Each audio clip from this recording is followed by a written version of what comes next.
Evening. Yeah, this is a really tricky question. So well done for asking the question. The first thing we need to do is to separate our x's and y's, and this term here and this term here are problematic. So I don't know if you saw how we could do it here. We're just going to rewrite that as e to the x times e to the y, because when you multiply powers of the same thing, you add the indices. So that's separated the x and the y there. And it's my old favourite here, factorising. So we can now separate the variables. You might want to pause the video and have a go at that. You may have already got this far, I don't know. So the e to the y can stay, and I'm going to divide by that both sides. And the x can stay. Got to divide by e to the x, and we get to there. Now for both of these, I find myself asking how on earth do I integrate that? And in particular, I don't know if that rings a bell there.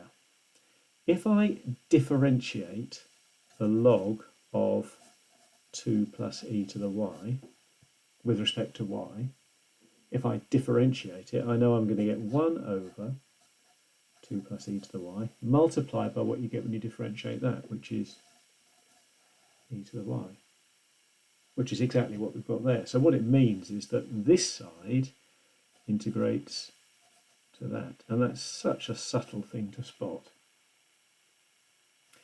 This one, even harder, I would suggest. You need to write it like this, and then use integration by parts. So I'm going to put my x there and my e to the minus x there.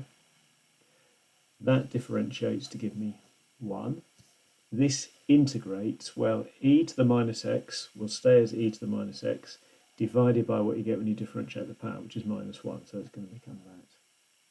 So on this side, I get integration by parts formula on the formula sheet. That multiplied by that, which I'm going to write as minus x into the minus x, minus the integral of those two things multiplied together. Now that's a minus itself, so minus a minus is going to be a plus.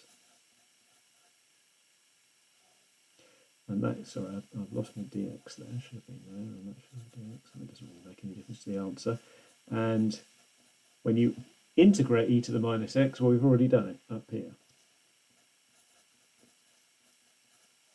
And that's the answer.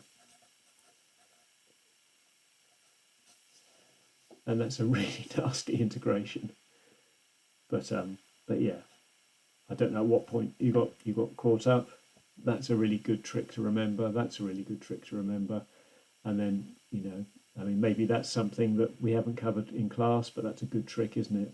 Then integration by parts. And this, well, you know, hopefully now it would be something you would spot in the future. But well done for asking the question anyway.